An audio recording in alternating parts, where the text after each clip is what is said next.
Saudações vascaínas, um ótimo dia para todos vocês. Estamos no ar, mais um vídeo aqui do canal Giro Vascaíno, sempre trazendo as notícias e informações do nosso querido e amado Clube de Regatas Vasco da Gama. Dentro desse vídeo nós iremos falar muito sobre a preparação do Vasco nesse confronto de hoje em São Januário às 18h30 pelo Brasileirão contra o Fortaleza. E também vamos comentar a respeito sobre essa possível ou não imbróglio da situação da renovação do goleiro Léo Jardim. A que ponto está essa situação? Realmente vai se renovar? Aparentemente apareceu uma proposta da Europa e nós iremos falar muito sobre isso. Antes de a gente começar a trazer as notícias do Vasco, sempre aquela força que eu peço a vocês, deixe o seu like que é de mera importância, se inscreva em nosso canal que ajuda muito a nós alcançarmos as nossas metas e principalmente deixa aqui o seu comentário que eu gostaria de ouvir a sua opinião. O Vasco vai enfrentar o Fortaleza hoje às 18h30 em São Januário e precisa vencer para apagar as imagens das derrotas que estão sendo seguidas e principalmente para quebrar essa série negativa dentro do Campeonato Brasileiro e da Sul-Americana.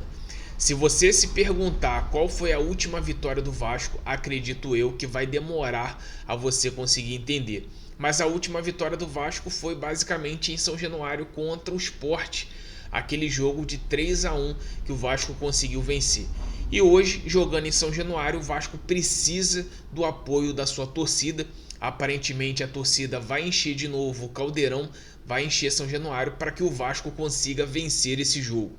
Mas não terá vida fácil porque do outro lado tem o Fortaleza, tem a lei do ex Iago Pikachu e também o time de Vojvoda é uma boa equipe. Então o Vasco precisa realmente conseguir controlar o jogo e ser mais efetivo no ataque, coisa que não vem acontecendo. A princípio, o Fernando Diniz pretende colocar a mesma equipe que jogou contra o Lanús, que foi a sua estreia no comando do Vasco, com Léo Jardim, Paulo Henrique, João Vitor, Luiz Gustavo mais uma vez recebendo oportunidades e Lucas Piton, o grande contestado Lucas Piton, que na minha opinião já deveria estar comendo banco de reservas há muito tempo. A dupla de volantes, Hugo Moura e Tietê, Coutinho sendo como armador, Ryan na ponta direita, Nuno Moreira na ponta esquerda e Verratti no comando de ataque. Então o Vasco precisa vencer, o Vasco já está na zona do rebaixamento com 7 pontos e o Vasco precisa pontuar, porque é aquilo que a gente sempre comenta. Time grande quando está na zona do rebaixamento para sair é um pouco complicado e o Vasco precisa tratar de logo nesse início do campeonato fazer gordura nessa sequência que o Vasco vai ter no Rio de Janeiro. Ao mesmo tempo, quando a gente fala de time, a gente fala de desempenho. E o desempenho do time do futebol do Vasco está muito aquém do que deveria. Principalmente também em relação aos nomes que hoje tem dentro dessa equipe.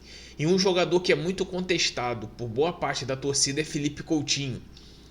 E está batendo praticamente aí na porta o fim do seu empréstimo. Vamos ver o que vai acontecer em relação a isso. O Aston Villa aparentemente não deve priorizar a volta do jogador, e sim tentar vendê-lo por qualquer valor, até mesmo para recuperar o prejuízo que ele teve na época de tirar o Coutinho da outra equipe.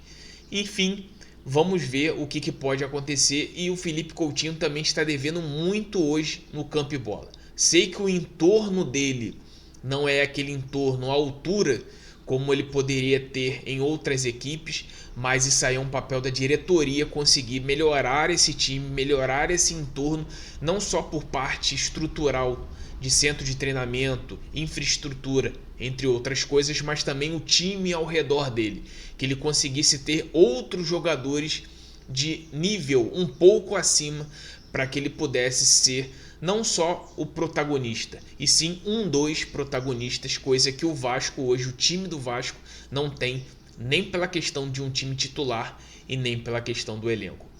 E quando a gente fala de elenco, a gente tem que emendar na segunda situação, que é a renovação do Léo Jardim. Existe um imbróglio muito grande em relação a isso.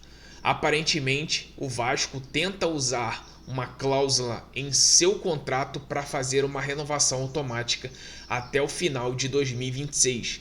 mas o staff do atleta, inclusive o empresário Paulo Pitombeira, que comanda as diretrizes da gestão da carreira do Léo Jardim, não quer usar essa questão de fazer essa renovação automática. Por quê? Porque o Léo Jardim é um goleiro de quando veio do Lille da França para o Brasil, para o Vasco, ele tinha mercado na Europa. O ano passado o Sporting de Portugal havia demonstrado interesse. Não sei até que ponto isso se concretizou na prática com alguma proposta de forma oficial. Mas Léo Jardim é um goleiro que é muito bem visto, até no mercado nacional. Clubes como Bahia, como Corinthians, até mesmo um rejuvenescimento do próprio Palmeiras no gol, entre outros goleiros, você pode ver que o Léo Jardim seria praticamente, das 20 equipes, seria titular entre 18 ou até mesmo 19. E é um goleiro que simplesmente precisa ser valorizado. O Vasco já fez 2 propostas por ele, que foram recusadas. O empresário e seu staff com o Léo Jardim fizeram uma contraproposta e parece que essa contraproposta está muito acima do que o Vasco deveria pagar. E aí aparece notícias em relação ao Porto, que o Porto demonstra um interesse no Léo Jardim, muito possivelmente com a saída do arqueiro dele, o Diogo Costa, que deve ser o novo goleiro do Manchester City. Inclusive o Manchester City pretende fazer uma reformulação em seu elenco e o goleiro Ederson deve ser negociado. A partir disso, Diogo Costa é o goleiro da bola da vez de Pep Guardiola. E com a saída de Diogo Costa, abre-se uma brecha para o Porto iniciar a contratação de um novo goleiro. E aí entra Léo Jardim. E assim, até mesmo para o seu staff, seria de bons olhos essa proposta. Para o Vasco, não sei, até porque muito parte da torcida critica algumas decisões, tomadas de decisões do goleiro, mas é o que eu sempre digo nas nossas lives. Se não fosse o Léo Jardim, o Vasco teria sido rebaixado em 2023, e se não fosse o Léo Jardim, em 2024, talvez o Vasco não tinha conseguido nem a melhor campanha na Copa do Brasil e também no Campeonato Brasileiro.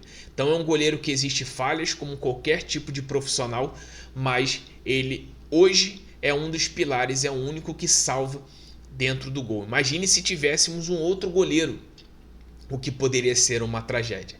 Então essa indefinição da renovação do Léo Jardim vai ficar talvez até para o meio do ano e vamos ver, e principalmente, inclusive, o Vasco precisa resolver essa situação, porque se chegar em julho, o Léo Jardim pode assinar um pré-contrato e o Vasco chupar dedo, não receber absolutamente nada. Então acredito que o Vasco precisa correr ou para renovar o contrato ou até mesmo negociar o Léo Jardim para receber algum valor para não ficar chupando o dedo. E aí você que estiver ouvindo e vendo esse vídeo, gostaria que você deixasse aqui o seu comentário a respeito do que você acha sobre a questão do Léo Jardim e também a sua expectativa para o jogo de hoje entre Vasco e Fortaleza. Às 2 horas da tarde teremos pré-jogo aqui no canal Giro Vascaíno. Conto com a sua presença e participação aqui. Tamo junto, forte abraço, saudações vascaínas, casaca.